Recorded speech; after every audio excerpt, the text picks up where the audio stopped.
I welcome you to this episode of Above the Clouds. Today, only a day away from Nityananda's appearance day, we will be looking at one of my favorite subject matters, that is, by the power of the Lord, impossible becomes possible. Today we will look at text 35 of the first chapter of the fifth canto. Naivaṁ-vidhaḥ puruṣa-kāra urukramasya puṁsāṁ tad-aṅghri-rajasā jita-ṣaḍ-guṇānām, and so on.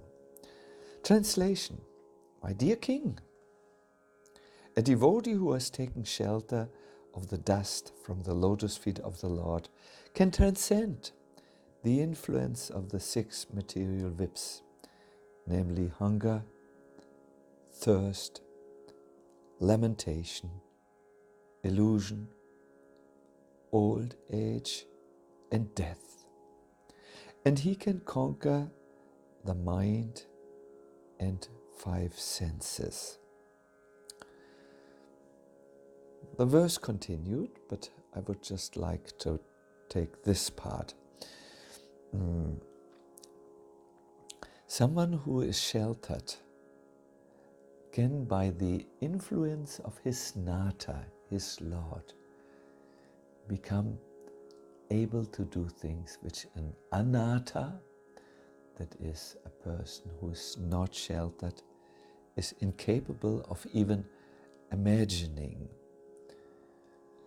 Srila Prabhupada writes about this in the 9th canto when he asked him the question, how was it possible that vanaras, or monkey-like people, could fight an army that was well equipped with all the instruments and weapons of warfare. And he says there are two types of strengths, daiva and puruṣa-kāra.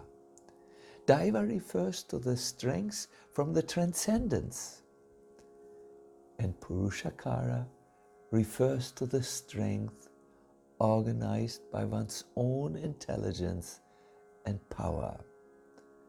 Transcendental power is always superior.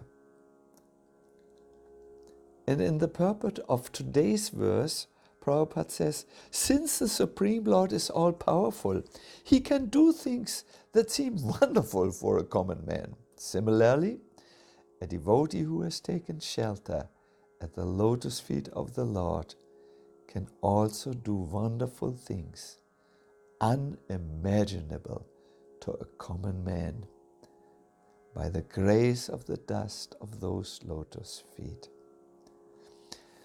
There's one great devotee called Uddhāran-datta who was fully surrendered to Lord Nityananda. He became very, very known in a place called Saptagram because of his amazing activities. He would, for instance, dance for long hours while a melodious singer who was very dear to Lord Nityananda sang the holy names. But he also was very compassionate to the ordinary people.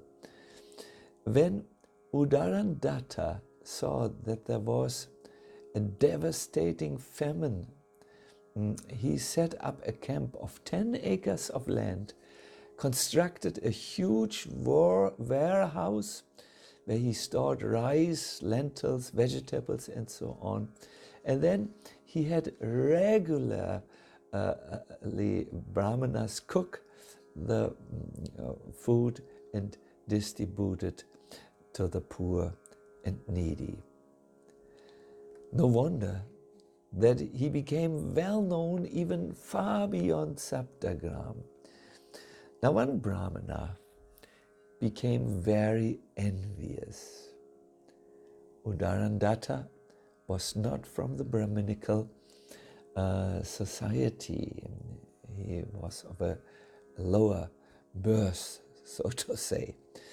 So when Lord Nityananda visited Saptagram, this Brahmana came and discussed with Lord Nityananda. And he wanted to show how the path of explorative knowledge, jnana, is so much higher than bhakti or devotion. Lord Nityananda was very well aware of the status and the pride of the Brahmana, and he did not want to defeat him immediately. So when lunchtime came, he said, let's take lunch together and continue our discussion afterwards. Now when the Brahmana heard that it was Sri Udarandata, the so-called outcast, who had prepared the meal which he was supposed to eat, he got so angry that he wanted to immediately get up and leave. But Nityananda convinced him. See, he said, the remnants of Sri Krishna are always pure and completely spiritual and should always be accepted, irrespective of whoever had cooked it. Once Krishna touched the food, it is beyond all these considerations. Secondly, please know that the real qualities of a person are not based on his or her birth. Because Udarandata now displays the qualities of the greatest Vaishnava, please accept him for his qualities and not his birth. So because Lord Nityananda was so kind, the Brahmana was pacified and he sat down again. Imagine, he was going to run away from the plate of prasadam. But then when Udarandata came actually out of the kitchen to serve them prasadam, he just could not overcome his pride any longer. He jumped up a second time from his seat, and this time he could not be pacified. He just wanted to leave. Lord Nityananda then performed a miracle. He smilingly asked Sri Udaran to hand him his cooking stick. When it was given to him, he planted the stick into the ground, and immediately, by his mystical potency, in front of everyone's eyes, a beautiful and fragrant Madhavi tree immediately grew from the ground. You can still today go to the house of Udarandata in Saptagram, and you can see this Madhavi tree, which has grown so high that it gives shade to the samadhi of this great devotee, Sri Udarandata. Now when the Brahmana saw this miracle right in front of his eyes, he just was stunned. There were others from the village who were present. They also became stunned. The Lord had actually taken a cooking spoon or cooking stick and planted it in the ground, and immediately it had grown. The Brahmana came back to his senses. He offered respectful obeisances unto that Madhavi tree, and he cried and he chanted, "Hari Hari Bol!" He started to roll on the ground in ecstasy and smeared the sacred dust where Udarandata used to walk all over his body. Then he begged forgiveness from Udarandata and Lord Nityananda. And Lord Nityananda just smiled and he thought, what a wonderful way to preach. So he took Udarandata, although he was considered a low caste, with him all over Bengal. And whenever he stopped somewhere, Lord Nityananda requested Udarandata to cook and to serve the prasadam. In this way, he convinced everyone that a Vaishnava is simply not bound to the ordinary rules that govern society, and by the way, that govern also the spiritual path. Lord Nityananda and his amazing, blissful way of spreading Krishna consciousness even amongst the fallen people is important for us. Because the spiritual journey, as we have often discussed here, cannot be done purely on puruṣa-kāra strengths, or the strengths which we have from our body and our mind. What you will hear now is the spiritual journey of most of the people who started. In the beginning, they're full of enthusiasm. But after some time, dryness settles in. One sees one's own incompetence. One sees that the taste which one initially had has waned down. And this disappointment, or let us say numbness, spreads to all the areas of the life, so that such a person who has lost his faith or enthusiasm or taste appears to be numb in also other areas.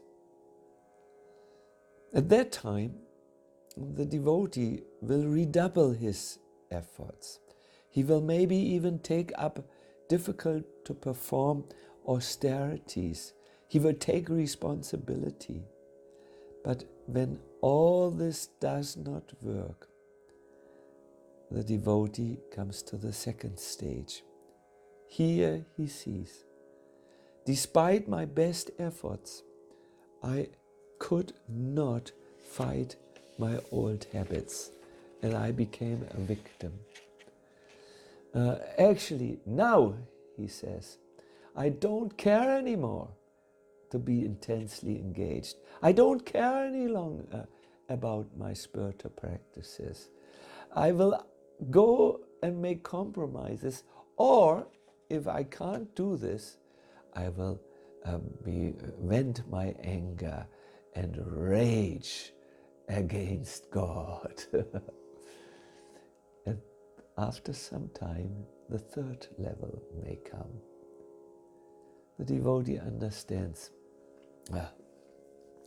my concepts and my old approach to my spiritual practices could not help me. But I know something. I want to be closer to Krishna. See, on level 1, one says, I cannot do it any longer. On level 2, one says, I don't want to do it any longer. And on level 3, one says, I don't know how, but I really only want to be with Krishna. One great mystic used to say about this journey that only when one feels confused, then real knowledge can come. This real knowledge, or these deep spiritual experiences, they come by mercy. They come when the human being gives up all his efforts which come from his mind and his own endeavors, but when he just simply prays, my dear Lord, let the light of knowledge rise in my heart.